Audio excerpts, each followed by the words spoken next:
नमस्कार, आदाब और सत श्री अकाल दोस्तों। मैं हूं डॉक्टर आरिफ कुरैशी और आप देख रहे हैं जी आरिफ जी यूट्यूब चैनल। तो दोस्तों, जीवन जीने के कुछ अद्भुत आपको मैं कुछ टिप्स बताने वाला हूं जिससे कि आप अपने जीवन में बहुत सारे काम ला सकते हैं दोस्तों।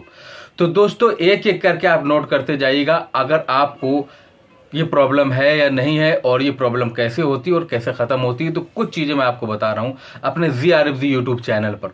तो दोस्तों, अगर आपकी आंखें कमजोर हैं, आपकी रोशनी कमजोर है, तो इसके लिए आपको क्या करना है कि सौंफ और बादाम और मिश्री मिलाकर खाने से आपकी आंखों की रोशनी बढ़ेगी और आपकी आंखों से चश्मा उतर जाएगा दोस्तों। बिल्कुल बहुत ही बेहतर नुस्खा है। नंबर 1 पर यह है, अगर आपका जिस्म ठंडा रहता है, आपका गर्मी में भी जिस्म ठंडा रहता है और सर्दी में भी जिस्म ठंडा रहता है, तो ये समझ लीजिएगा कि आपको खून की कमी हो रही है। इसलिए आपको खून की कितनी भी भयंकर कमी हो, कितना भी जबरदस्त आपको एनीमिया हो गया हो और बार बार आपका खून कम हो जाता हो, तो मेरा नंबर है 94 51 47 96 41 पर कॉल करिएगा।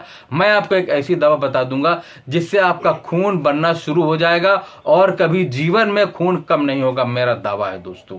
अब हम चलते हैं दोस्तों, सिर को, जैसे आपका सिर है, सिर को हमेशा गुनगुने पानी से धोना चाहिए दोस्तों। नहाने से पहले आपको सिर में पानी न डाल के निचले हिस्से में आपको पानी डालना शुरू करना चाहिए, नाभ के नीचे, फिर धीरे धीरे करना चाहिए। अन्यथा सर्दी आ रही है बहुत सारे लोगों को, अगर डायरेक्ट सिर में ठंडा पानी डालेंगे तो आपको फालिस भी मार सकती है, पैरालाइसिस भी हो सकता है दोस्तों। अब जैसे कि सिरके को गर्म करके कान में टपकाएंगे। सिरका आप जानते होंगे, सिरका जो होता है, गन्ने का सिरका होता है, इसको आप हल्का सा गुनगुना करके कान में अगर दर्द है तो उसको डालने से आपके कान का दर्द सही हो जाता है। और अगर आपका दिमाग कमजोर है, आपकी याददाश्त कमजोर है, आप बार बार डिस्टर्ब होते हैं, इसके लिए आपको क्या करना है, आपको चिड़चिड़ापन रहता है, जल्दी जल्दी आपको गुस्सा आ जाता है, तो इसके लिए आपको क्या करना है कि अनार का फूल को बराबर सूंघिएगा 1-2 दिन, तो आपके दिमाग की बहुत ज़्यादा कमजोरी दूर हो जाएगी दोस्तों। और अगर से आप पेशाब रोकते हैं दोस्तों, आपको पेशाब बहुत ज़्यादा लगी और आप बार बार पेशाब को रोक रहे हैं, तो समझ लीजिएगा कि आपको पैरालिसिस होने का जबरदस्त खतरा हो सकता है। और दूसरी बात, पानी हमेशा 3 सांस में ही पीजिएगा। अगर आप पानी 3 सांस में हमेशा पीते हैं तो आपको फेफड़े का रोग जल्दी जल्दी नहीं होगा। और पानी, दूसरी बात यह कि आपको पानी ज़्यादा से ज़्यादा पीजिएगा, दिन भर पानी पीजिएगा।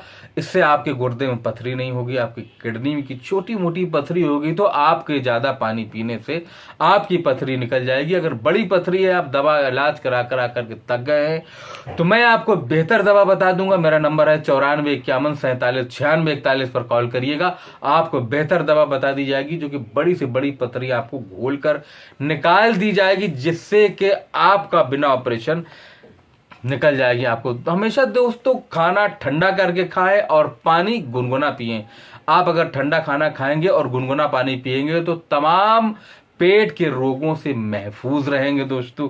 अब हम कहते हैं कि मीठा ज़्यादा ना खाएं। अगर आपको अपनी सुंदरता बरकरार रखनी है, अगर आप ज़्यादा मीठा खाएंगे तो आपके चेहरे पर झुर्रियाँ पैदा हो जाएंगी, तो इसलिए आपको मीठा ज़्यादा नहीं खाना है, बिल्कुल ना मालूम, बिल्कुल थोड़ा बहुत मीठा खाइएगा। अगर आपको बुढ़ापे से बचना है, यानी कि आपको देर में बुढ़ापा लाना है, तो मीठा कम से कम खाइए। वैसे भी कड़वी चीज़ ज़्यादा खाइएगा दोस्तों, क्योंकि कड़वी चीज़ में कीड़े नहीं पड़ते हैं और मीठी चीज़ में अक्सर कीड़े पड़ जाते हैं। अगर आपका कोई दोस्त है और कड़वा बोलता है तो वो समझ लीजिएगा कि आपका दोस्त है, और अगर मीठा बोलने वाला है तो कभी भी उस पर भरोसा नहीं कीजिएगा। इसीलिए चीनी मीठी चीज़ से दूर रहिएगा, जिस तरीके से आपको मीठे आदमी से भी दूर रहना है दोस्तों। दूध के बाद पानी पीने से आपको खांसी आ सकती है। जी हाँ, आपको दूध पीना है, दूध के बाद आपको पानी नहीं पीना है, वरना आप खांसी का शिकार हो जाएंगे दोस्तों। अगर बहुत ज्यादा खून की कमी रहती है तो आपको डेली 4 खजूर, पिन खजूर सुबह, 4 दोपहर, 4 शाम को,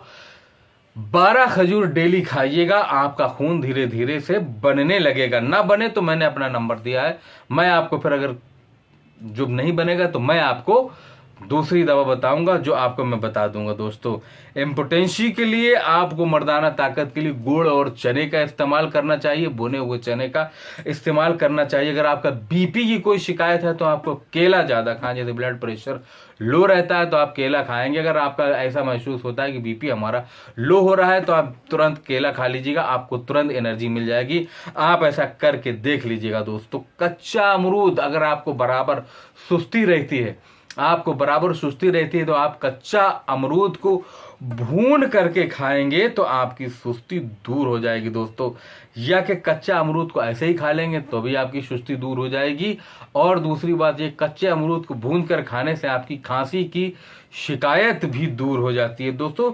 सोते वक्त नींबू को चाट करके सोने से आपको नींद बहुत अच्छी आएगी दोस्तों। और हम आपको एक बात और बता देते हैं, जो मोटी फीमेल्स हैं, मोटे आदमी औरतें हैं, तो उनको क्या करना चाहिए कि उनको नींबू का रस अपनी तूंदी में रात को डालकर सो जाएं। इससे उनका बहुत जल्दी पेट कम हो जाएगा। एक बार फिर सुन लीजिएगा, ये मोटापा एक भयानक महामारी का रूप ले रहा है और मोटे इंसानों को हृदयघात, डायबिटीज जैसी बहुत सारी समस्याएं होती हैं।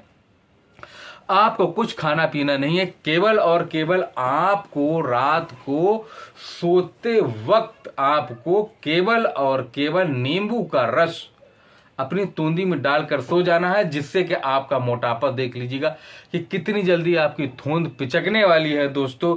और चाय तो जहर है, चाय को पूरी तरीके से बंद कर दीजिएगा। और दोस्तों Coca Cola, Thums Up, Mirinda, ये सब चीजें एकदम से बंद कर दीजिएगा अगर आपको स्वस्थ रहना है तो।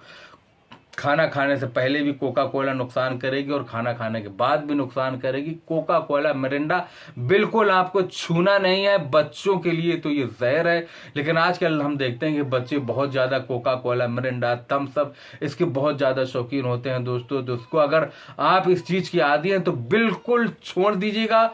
आपको कोका कोला, मिरिंडा, किसी भी प्रकार का ठंडा, थम्स अप बिल्कुल बंद कर दीजिएगा दोस्तों। ये आपके शरीर को तबाह बर्बाद करने के अलावा ही कुछ नहीं करेगी दोस्तों। अगर ये वीडियो अच्छा लगा है तो इसको ज्यादा से ज्यादा शेयर करें, कमेंट करें, लाइक करें, ताकि हर आने वाली नोटिफिकेशन आपको मिलती रहे। अगर किसी को गुर्दे में, पित्ते में पथरी, मशाने में भी पथरी, किसी भी प्रकार का कोई भी रोग है तो हमने आपको कई बार नंबर बताया, एक बार फिर मैं आपको अपना नंबर बता देता हूं, 9451479641, यानी कि 9451479641। मिलता हूं एक नई वीडियो में एक नई जानकारी के साथ, तब तक के लिए आज्ञा दीजिएगा।